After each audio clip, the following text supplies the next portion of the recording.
Hello అండి. ఈరోజు వంకాయ కోడిగుడ్డు పులుసుని ఎలా చేసుకోవాలో చూద్దాం. ముందుగా వీడియో నచ్చితే ప్లీజ్ లైక్ చేయండి, సబ్స్క్రైబ్ చేయండి. వీడియో చూస్తున్నారు కానీ ఎవరు లైక్ చేయట్లేదు.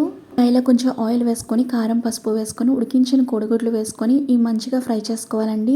ఇలా ఫ్రై చేసుకున్న దాన్ని పక్కకు తీసుకొని అదే కడాయిలో చిన్నగా తరిగిన ఉల్లిపాయ ముక్కలు వేసుకొని, అలాగే రుచికి తగినంత ఉప్పు కూడా వేసుకొని ఈ ఉల్లిపాయ ముక్కలు కొంచెం మెత్తపడేంత వరకు ఫ్రై చేసుకోవాలి. ఇవి ఇలా మంచిగా ఫ్రై అయిన తర్వాత దీంట్లో సన్నగా పొడుగ్గా తరిగిన వంకాయ ముక్కలు కూడా వేసుకొని ఫ్రై చేసుకోవాలి.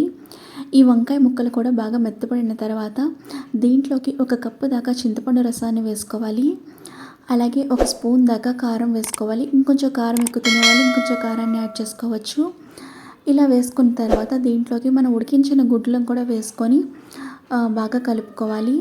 లో ఫ్లేమ్లో పెట్టుకొని ఒక 10 నిమిషాల పాటు మరిగించుకోవాలండి. దీంట్లోకి ఇప్పుడు రుచికి తగినంత ఉప్పు కూడా అడ్జస్ట్ చేసుకోవాలి. 10 నిమిషాల పాటు పులుసుని ఇలా మరిగిస్తే కోడిగుడ్డు వంకాయ పులుసు రెడీ అండి.